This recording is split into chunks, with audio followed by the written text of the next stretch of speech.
Everyone likes money, everyone wants money, and anyone who says they don't is lying. Money is everything, it's a necessity for so many aspects of life in today's society. So, what do you do if you want more money? Well, most people would have to get a job, maybe two, save, spend smart, set a budget, think about if you really need the $800 body pillow, and the list goes on. But what if you could have as much money as you want, with seemingly no repercussions, at least not for yourself? Well, that's the dream, isn't it? Of course, C, the money of soul and possibility control tackles that very concept, as well as some larger discussions beyond mere economics. Does it cash in for a pretty penny, or trudge home without a dollar in its pocket? Let's find out.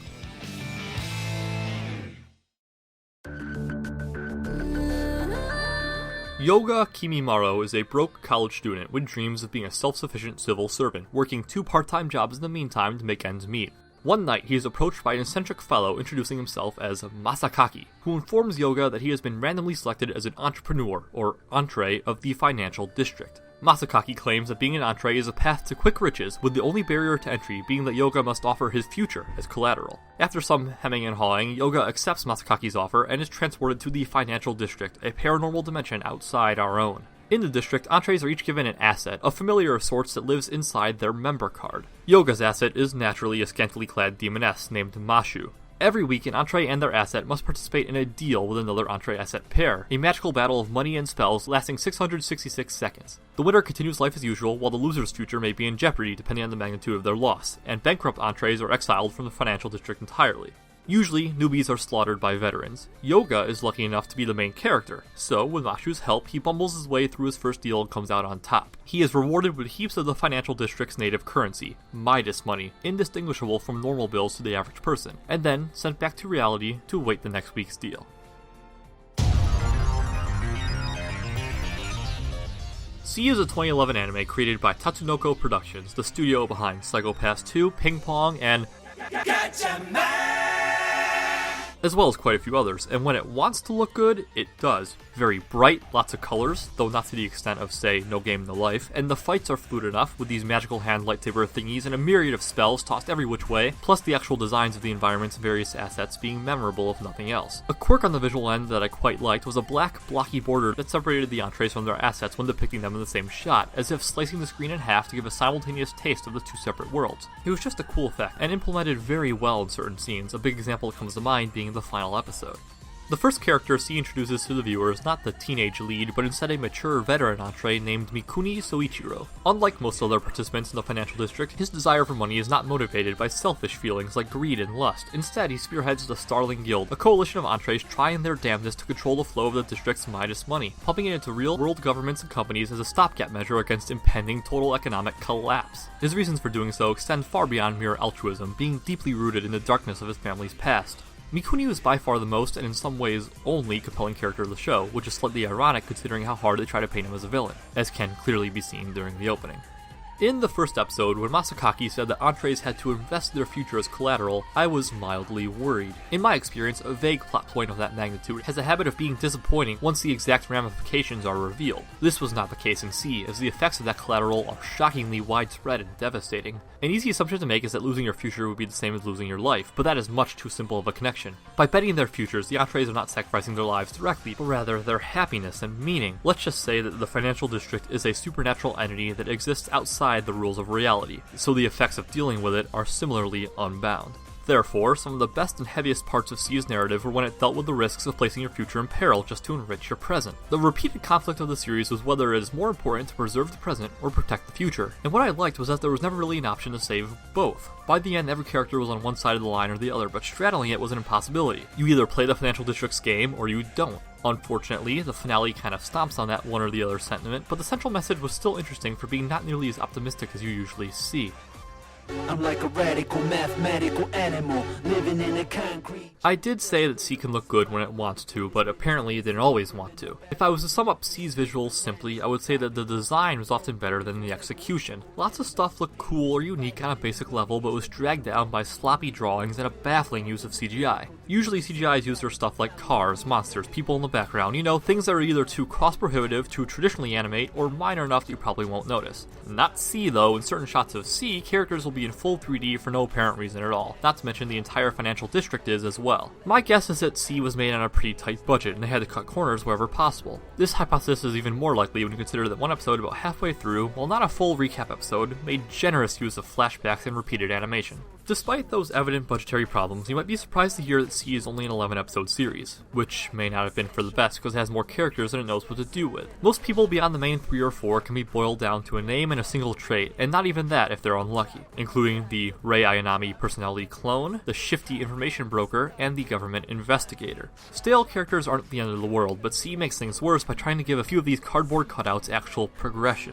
I can't be the only one that thought Hanabi's arc was a little out of place, can I? Hanabi, by the way, was another college student and a friend of Yoga's. She went from being a typical cheery pseudo-love interest to a depressed hikikomori in the span of like an episode, with the implied explanation for this arc being strenuous at best, and its resolution as well in my opinion.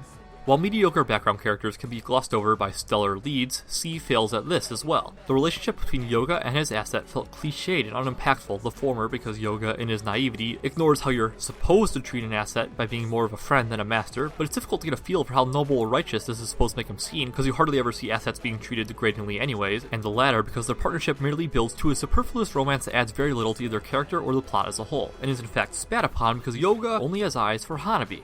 In short, it's easy to predict how Yoga and Mashu's bond is going to develop after literally less than 2 episodes, and C follows through on the prediction with practically no surprises. C somehow manages to simultaneously feel like it explains too much and too little. It took 3 to 4 episodes of intermittent exposition before I had a reasonable grasp on the mechanics of financial district deals, which isn't what you're looking for given such a short series. On top of that, despite the explanation, several specifics are left hazy or unclarified. Deals involve 2 entrees facing off against each other alongside their assets, where every spell requires Midas money, doubling as the life point for each entree. However, the idea that each entree is spending money for every attack and therefore limited in their arsenals is rather poorly conveyed, because every deal devolves into the participants using powerful magic with seemingly little regard for their wallet. There's just no point of reference for how cheap or expensive the multitude of spells are, so you get no sense of when an entree is about to run out of money relative to their attacks, an issue further compounded by successful attacks generating an unclear amount of money for the attacker. To take things further, several entrees are shown to have multiple assets, but the question of where and how they acquire them is left completely untouched. Additionally, a mechanic for buying stocks in another entree, which boosts their funds mid-deal, was introduced in one episode and largely forgotten afterwards. Beyond the questionable intricacies of deals, the financial district as a whole bears some inconsistencies too. Initially, C makes it seem that the district takes the individual's future as collateral, only impacting the specific entrees that lose money and go bankrupt. While building to its conclusion, C decides, no, that's not enough for the scale we need to reach. Let's expand it so that everyone's futures, even those not at all involved with the financial district, are affected. That's a slight contradiction, not helped by the vagueness of the district mechanics in the first place. To wrap up, this might sound like an oddly specific complaint, but there were several times throughout C when I felt transitions and scene changes were too jarring. 1 minute the dramatic music would be building, crescendoing into all-out fanfare in accordance with the action, and then a cut later without any cooldown the scene is still and silent. I can understand the effect they were going for, but the execution left a bit to be desired, which might as well be C's slogan at this point.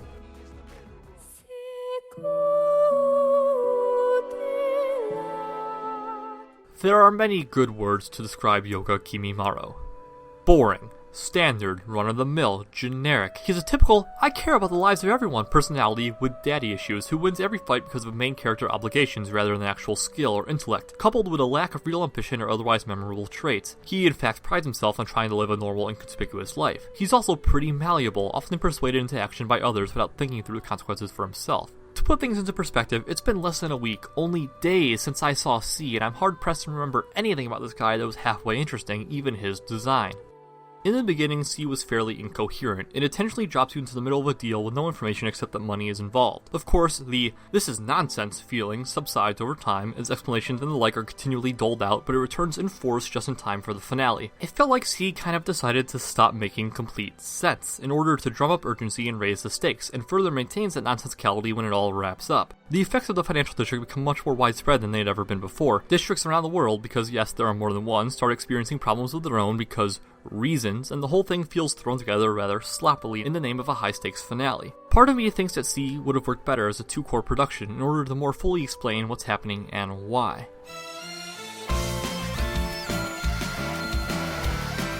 I'm not sure I was ever really feeling C. For everything it did well, there's another 1 or 2 things it did poorly.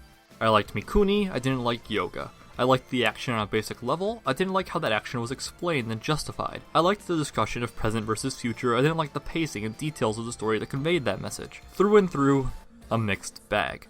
So, after taking everything into account, as well as my own subjective enjoyment on a scale from F to S, C gets a C. The anime industry is swamped by adaptations every way you look, so I'll always appreciate an attempt to be original. Unfortunately, not all anime originals are winners, and I'd say C is one of them. It's not exactly bad, but it's not exactly good either. Overall, a real middle-of-the-road experience. That said, if you fell in love with what you saw here and absolutely need to see the series for yourself, which granted wouldn't take very long since it's only 11 episodes, C, The Money of Soul Impossibility Control is currently available for legal streaming on Funimation, both subbed and dubbed.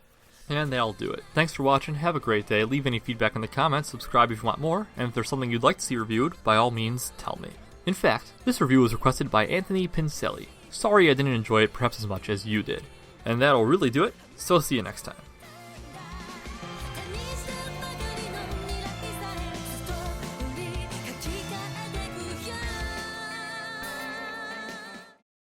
Okay guys, here's the rub. Right now my reviews are structured in a good, bad, ugly setup. I like the system, it works, and I think it's a good way to organize my thoughts, but the way things are, there's an imbalance, with one positive category and two negative, which skew the videos to seem perhaps more negative than I intend, plus making it harder to distinguish the great things from the good since they're all clumped together. So I've been tossing around a few different ideas. I could add a fourth great category, or consolidate down to only good and bad, or keep 3 and just rename them to slightly shift their focus. I know which option I'm leaning towards, but I'd like to hear your opinion, even if you think I should just leave things as they are. I'm serious, I know this is a very small channel, so I won't get much response, but there are definitely a handful of you out there, so please sound off in the comments. It's important to me. Thank you, and see you next time.